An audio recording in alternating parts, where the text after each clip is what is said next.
Hello students, this is C Rishabh Jain from Ekam academy. एक बहुत common question बहुत दिनों से बच्चे मुझसे पूछ रहे हैं, सर अगर हमने नवंबर 23 के लिए ओल्ड सिलेबस में अगर एग्जाम लिख लिया है या लेट्स से प्रिपरेशन किया था, एग्जाम नहीं किया था, या सर ओल्ड सिलेबस के लेक्चर्स अटेंड कर लिए थे, बट सर मई 24 नए सिलेबस में हम लोग इंटरमीडिएट ऑडिट का एग्जाम लिखने वाले हैं, तो sir what are the changes in old to new in comparison to N23 and May 24।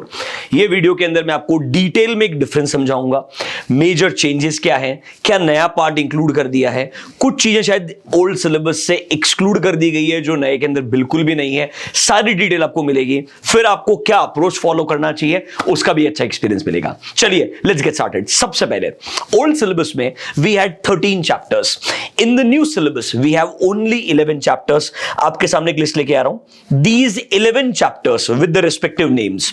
देखो मैंने क्या किया, आईसीएआई का रिसेंटली सेक्शन वाइज वेटेज का एक पीडीएफ अपलोड हुआ है जहां पे उन्होंने चैप्टर वाइज बाइफर्केशन दिया है, किस चैप्टर का कितना मार्क्स का वेटेज है। अब आपको मालूम रहेगा कि नॉर्मली इंटरमीडिएट ऑडिटिंग के अंदर मेरा अप्रोच क्लियर है, मैं उन चैप्टर्स को साथ में लेके आता हूं जो स्टैंडर्ड्स वाले चैप्टर है, उसके अलावा बाकी चैप्टर्स मेरे लिए कहलाते हैं मिसलिनियस चैप्टर्स। इस बार अगर आप नोटिस करेंगे मेरे पास में मिसलिनियस चैप्टर्स में है ऑडिट ऑफ बैंक्स, मेरे पास में है वो सेम आपके special purpose entities like audit of LLP, audit of a hotel, audit of a non profit organisation, charitable institution, वो सब कुछ अभी भी आपके एक रेस्पेक्टिव चैप्टर में है। इस बार उस चैप्टर का नंबर है चैप्टर नंबर 9। इसके अलावा आपका एक सबसे important chapter audit of items of financial statement, कैसे आप बैलेंस शीट, कैसे आप इनकम स्टेटमेंट के कैप्शंस को चेक करेंगे, वो चैप्टर जो ओल्ड सिलेबस में था as it is chapter carry forward किया है नए सिलेबस में। तो मतलब हमारे पास स्टैंडर्ड्स के अलावा मिसलिनियस चैप्टर्स हो गए, chapter number 5 audit of items of financial statement, chapter number 9 आपके डिफरेंट टाइप्स ऑफ एंटिटीज का ऑडिट एंड आपका audit of bank. In 3 chapters के अलावा मेजॉरिटी चैप्टर्स के अंदर कहीं ना कहीं एसेस को कवर किया गया है। नाउ एसेस के बारे में डिस्कशन करने से पहले एक आपको बाइफर्केशन दे देता हूं इन 3 मिसलिनियस चैप्टर्स का वेटेज जो आईसीएआई ने दिया है। If you see carefully 18, that is 12 to 18 marks for these two chapters and इसके लिए 12 to 20। तो अगर मैं एक ब्रॉडर लेवल पे on a higher side capture कर लूं तो इनका वेटेज आ गया मेरे पास में 38 मार्क्स का। मतलब एक लगभग मान के चलिए इन 3 चैप्टर से 30 से 40 मार्क का पेपर आ सकता है। उसके अलावा बाकी आपके जितने भी बचे हुए 8 चैप्टर हैं जो ऑडिटिंग स्टैंडर्ड्स के अराउंड है, उनके अराउंड थोड़ा जनरल कंटेंट भी है जो ऐसे से नहीं आता है, अदर देन ऐसे भी है। लाइक फॉर एग्जांपल कारो 2020 जो कंपनीज एक्ट वाला पार्ट है वो ऑडिट रिपोर्ट चैप्टर के अंदर रहेगा, बट मेजर ऑडिट रिपोर्ट में आपके 700 सीरीज के स्टैंडर्ड्स रहेंगे। तो वो सारे चैप्टर्स का वेटेज एक 60 मार्क्स के आसपास है। मतलब बच्चों अब ना आईसीएआई का फोकस क्लियर है, more and more weightage of auditing standards and final के अंदर अदर स्टैंडर्ड्स जो पहले थे उन्होंने एक्सक्लूड कर दिए थे, लाइक एसएईज, एसआरएस, एसआरईज, उनको इंक्लूड कर दिया है। मतलब special focus is on your engagement standards. तो मेजर बात क्या बात है, नए सिलेबस में जैसे कि ओल्ड सिलेबस में एसेस पे फोकस था, नए सिलेबस में फोकस ऑन एसेस थोड़ा और बढ़ गया है। आपके नंबर ऑफ चैप्टर्स देखने के लिए 13 से 11 हो गए हैं, बट ऑनेस्टली जब आप कंटेंट देखेंगे आपको रियलाइज होगा it's more like merging and कुछ नए स्टैंडर्ड्स को इंट्रोड्यूस कर दिया है। तो एक आपके लिए नॉलेज के लिए, अंडरस्टैंडिंग के लिए लिस्ट बनाया है ऑफ द एसेस जो आपके नए सिलेबस में M24 के लिए एप्लीकेबल है। क्लियरली आप देखेंगे 200 सीरीज, 300, 400 एंड 500, 600, 700, एक अच्छा वेटेज। मतलब आइडियली सारे स्टैंडर्ड्स का मैंने आपको लिस्ट बना करके दिया है 200 से लेके 700 जो आपके इंटरमीडिएट सिलेबस के अंदर आने वाले हैं। अब सर आप बोलेंगे ये स्टैंडर्ड्स तो पहले भी थे, ऐसा बात नहीं है। कुछ स्टैंडर्ड्स ओल्ड सिलेबस में बिल्कुल भी नहीं थे, उनका डिटेल में जिक्र था ही नहीं, बट उनको नए सिलेबस में इंटरमीडिएट लेवल पे डिटेल में इंक्लूड कर दिया है। लाइक फॉर एग्जांपल मैंने आपके लिए लिस्ट बनाया, ये ना कंप्लीटली नए एसेज है। लाइक SQC1 ओल्ड में था बट थोड़ा बहुत रेफरेंस था, बिल्कुल डिटेल में नहीं था। आपका ऐसे 260 265 ओल्ड सिलेबस में कंप्लीटली एक्सक्लूडेड था, नए सिलेबस में उसको क्लियरली इंक्लूड कर दिया है। 330 में हमेशा बोलता था इसके बिना ऑडिट नहीं पढ़ाया जा सकता है, बट आईसीएआई ने उसको आपके सिलेबस से निकाल के रखा था एक इनडायरेक्ट वे में। अब वो 330 को एज अ स्टैंडर्ड इंक्लूड कर दिया है। ऑनेस्टली वो कंटेंट ओल्ड में भी था, नए में उसको विद द स्टैंडर्ड रेफरेंस दे दिया है। 450 ओल्ड सिलेबस में रेफरेंस था, डिटेल में नहीं था, नए के अंदर डिटेल में आ गया है। 600 610 इनके भी रेफरेंसेस ओल्ड सिलेबस में थे, बट इनको नए सिलेबस में काफी डिटेल में इंक्लूड किया है। So these are your you can say brand new SAs जिनके ऊपर आपको अच्छा फोकस करना होगा। फिर कुछ ऐसे एसेज है बच्चों, लाइक फॉर एग्जांपल ये 565 75 80। अब ये स्टैंडर्ड्स ना पहले डिटेल में फाइनल में आया करते थे, बेसिक पार्ट इंटरमीडिएट में आया करता था। अब इन्होंने फाइनल के अंदर बोल दिया है कि भाई इनका आपको समरी दे रहे हैं, डिटेल में इन स्टैंडर्ड्स को आपको इंटर में पढ़ना है। तो सर ये स्टैंडर्ड्स थे, बट इनका जो कंटेंट है, अगर आप एक्चुअली में ओरिजिनल आईसीएआई मॉड्यूल पढ़ने के लिए जाएंगे नए सिलेबस का, तो कंटेंट को बहुत डिटेल में लिख करके दिया है। मतलब आपको इन स्टैंडर्ड्स पे मेजर चेंजेस देखने को मिलेंगे फ्रॉम ओल्ड टू न्यू। मतलब गाइस अगर मैं मेजर देखूं तो ये स्टैंडर्ड्स कंप्लीटली नए हैं, एंड इन स्टैंडर्ड्स के अंदर कंटेंट में काफी चेंजेस अच्छा एक्सटेंड तक का आपको देखने को मिलेगा। So these are your standards जहां पे मुझे लगता है मेजर चेंजेस हुए हैं from old syllabus to new syllabus. You know me really well, मैं आपको जनरल कंटेंट नहीं बताऊंगा, मैंने पहले word by word old and new ICAI module go through किया है, कंपेयर किया है, उसके बाद आपको लिस्ट बनाया ताकि आपको समझे कि एग्जैक्टली नए सिलेबस का अगर मैं प्रिपरेशन करूं तो कहां मुझे ज्यादा फोकस करना है। अब गाइज एक स्टैंडर्ड जो ओल्ड सिलेबस में था एसए 240, उसका नए सिलेबस में इंटरमीडिएट में जिक्र ही नहीं है। वो सिलेबस के अंदर से निकाल करके उन्होंने फाइनल के सिलेबस में जो फ्रॉड वाला आपका ऐसे था वो इंटर से कंप्लीटली हटा दिया है, वो फाइनल में इंक्लूड कर दिया। तो ऐसा बहुत कम कंटेंट है जिसे इंटर से डिलीट किया है, वो एक्चुअली में सिर्फ ऐसे 240 ही है जो इंटर से हटा के उन्होंने फाइनल में डाल दिया। बाकी कुछ ना कुछ नया उन्होंने एडिशन ही किया है आपके सिलेबस के लिए।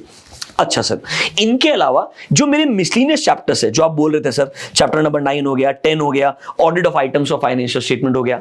ऑनेस्टली गाइस इस चैप्टर के अंदर कुछ मेजर चेंजेस नहीं है, माइनर चेंजेस हैं, आपको उसका एक सेपरेट पीडीएफ में प्रोवाइड करवा सकता हूं। बट आपका audit of items of financial statement, bank audit हो गया, एंड आपके डिफरेंट टाइप्स ऑफ एंटिटीज, इसके अंदर बहुत मेजर चेंजेस नहीं है। हाँ, कुछ छोटा मोटा 2-4 पेज का कंटेंट ऐड किया है, ये मैं डेफिनेटली एग्री करता हूं, बट इन चैप्टर्स में ऐसा कुछ चेंज नहीं हो गया है कि आपको कंप्लीटली इन चैप्टर्स के लिए रेगुलर पूरे के पूरे नए लेक्चर्स देखने की जरूरत पड़ेगी। अगर आपने पहले ओल्ड लेक्चर्स देख लिए हैं इन चैप्टर्स के लिए, that is chapter number 5 audit of items of financial statement, chapter number 9 आपके डिफरेंट टाइप्स ऑफ एंटिटीज का audit, and your chapter number 10 that is bank audit, तो भी आप कंटिन्यू कर सकते हो। कुछ कॉस्मेटिक चेंजेस हैं वो आपको आइडेंटिफाई करके बता दिए जाएंगे।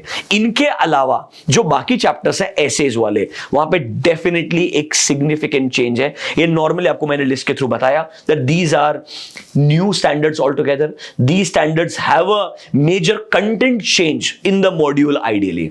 अब सर हमारा अप्रोच क्या होना चाहिए? मैं हमेशा एक अप्रोच आपको आइडिया देने के लिए हमेशा प्रोवाइड करता हूं कि भाई जब मैं प्रिपरेशन कर रहा हूं इस बार तो क्लियर है, फोकस पहले एसएस के ऊपर। मतलब 50 मार्क का वेटेज तो क्लियर हो गया है एसएस के लिए अगर आप मुझे पूछेंगे। अब एसएस के अलावा उन 8 चैप्टर्स में मेरा एक चैप्टर आएगा दैट इज ऑडिट रिपोर्ट, जिसमें कारो 2020 एंड कंपनीज एक्ट का सेक्शन 143 का रेफरेंस दिया है, जो आप थोड़ा लॉ में भी पढ़ के आए हैं, बट कारो नया रहेगा। इसको भी मैं स्टैंडर्ड्स के साथ में ऑडिट रिपोर्ट चैप्टर में कवर करता हूं। फिर एक सेपरेट चैप्टर है रिस्क असेसमेंट इंटरनल कंट्रोल, इसमें ऐसे 315 के अलावा इंटरनल कंट्रोल्स पे अच्छा खासा कंटेंट दिया है। यहां पर थोड़ा 610 का रेफरेंस भी आया है, वो चैप्टर डेफिनेटली आपके लिए इंपॉर्टेंट बनता है। इसके अलावा audit of items of financial statement, different types of entities and bank, ये वो 3 मिसलिनियस कैटेगरी वाले चैप्टर है जिनका वेटेज अप्रोक्सीमेटली 35 to 40 मार्क्स है। इन 3 चैप्टर को आपने अच्छा फोकस देना चाहिए।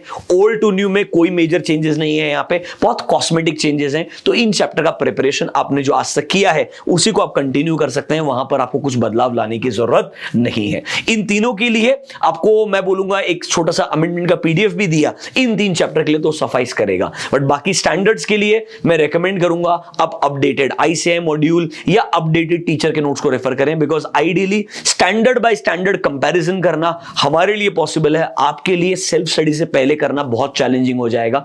काफी कॉस्मेटिक चेंजेस किए हैं, कहीं कहीं पे डिटेल्ड चेंजेस भी हैं स्टैंडर्ड्स के अंदर। I would recommend in case of standards try to look at a new ICAI module, और आपके टीचर जो भी रिस्पेक्टिव टीचर रहेगा, चाहे आप मेरे स्टूडेंट है या किसी और के स्टूडेंट रहेंगे, तो भी अपने रिस्पेक्टिव नए नोट्स को पढ़ना चाहिए, ताकि आपको स्टैंडर्ड बाय स्टैंडर्ड एक अच्छा डिफरेंस मिल जाएगा और समझेगा कि नया कंटेंट मुझे कहां फोकस करना चाहिए। तो सर कंक्लूजन दीजिए, हमारा अप्रोच क्या होना चाहिए? देखो, अगर आपने पूरे ओल्ड सिलेबस के लेक्चर्स कंप्लीट देख लिए हैं तो मेरे हिसाब से जो नए स्टैंडर्ड्स इंक्लूड किए हैं प्लस कुछ जो मेजर चेंजेस हैं, ये स्टैंडर्ड्स वाला पार्ट आपने डेफिनेटली नए लेक्चर्स के थ्रू देखना चाहिए, या फिर अगर आपको सेल्फ स्टडी करने में कोई दिक्कत नहीं है तो आपने नए मटेरियल के थ्रू रेफर करना चाहिए. That should be your option number 1.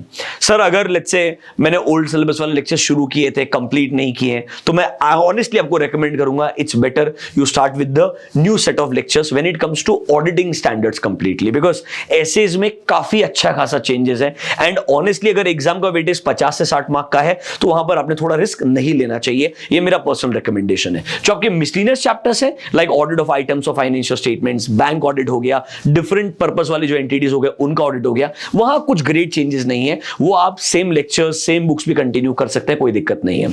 आपके लिए स्पेसिफिकली एक ट्रांजिशन बैच या दूसरे शब्दों में ब्रिज बैच बोल सकते हैं, from November 23 till your May 24 का जो ट्रांजिशन है, ये कंप्लीट करने के लिए हमने भी एक स्पेसिफिक बैच के बारे में सोचा है. आपको उसका अनाउंसमेंट एक सेपरेट वीडियो के थ्रू डिटेल में देखने को मिलेगा. बहुत सोच समझ के उस बैच के बारे में I have thought about it कि आइडियली बच्चे के लिए कितना नया पार्ट देखना जरूरी है, कितना ओल्ड पार्ट को सिर्फ जनरली थोड़ा बहुत रिवाइज करना जरूरी है. इस चीज को दिमाग में रखते हुए एक सेपरेट बैच के बारे में, एक सेपरेट प्रोडक्ट के पॉइंट ऑफ व्यू से सोचा है. वो आपको एक सेपरेट वीडियो के अंदर रिकॉर्ड करके बताएंगे. जल्दी ही आपको mostly with in a day और 2 वो वीडियो भी देखने को मिलेगा, जहां पे आपको डिटेल में गाइडेंस मिलेगा कि उस बैच का पर्पस कैसे आपको ब्रिज करवाना है from the old syllabus to new syllabus. But वो बैच उस बच्चे के लिए रेलेवेंट रहेगा जिसने ऑलरेडी नवंबर 23 का एग्जाम लिख लिया होगा, या सर एग्जाम नहीं लिखा बट पूरा प्रिपरेशन कर लिया होगा, बट किसी वजह से उसे एग्जाम नहीं लिखा है और सर उसको लगता है नए सिलेबस के लिए कंप्लीटली रेगुलर लेक्चर्स देखने के बजाय क्यों ना मेरे को आप एक गैप जो है वो फिल करवाने का हेल्प कर दीजिएगा. उन बच्चों के पॉइंट ऑफ व्यू से वो बैच बनाया जाएगा. अदरवाइज जिन बच्चों ने ओल्ड सिलेबस अगर अभी तक ढंग से नहीं पढ़ा था, इट्स बेटर आप सीधा नया सिलेबस के नए लेक्चर से शुरुआत कीजिए. मैं स्ट्रिक्टली रेकमेंड करूंगा आप old material for SAs, old lectures for SAs specifically skip कीजिएगा, बिकॉज अदरवाइज डिफरेंशिएट करना एंड एग्जाम के अंदर ये रिस्क लेना सही नहीं रहेगा, बिकॉज काफी चेंजेस है. ऐसा नहीं बोलूंगा कि ये लिटरली 4-5% चेंजेस है. In standards there are good changes. बहुत सारे नए स्टैंडर्ड्स आ गए, एग्जिस्टिंग एसेज का कंटेंट बदल गया है, तो डेफिनेटली आपने थोड़ा फोकस होकर के अप्रोच करना चाहिए. Wait for the announcement of the new batch all together, जो आपके लिए एक तरीके से ब्रिज क्रिएट करने में हेल्प करेगा. आई होप ये वीडियो आपके लिए काफी यू कैन से इंफॉर्मेटिव रहा होगा. मुझे आपको कंप्लीट ओवरव्यू देना था ओल्ड टू न्यू का ट्रांजिशन कैसा है. I hope this was sufficient guys. Thank you all. See you guys. Bye bye. Have a good day.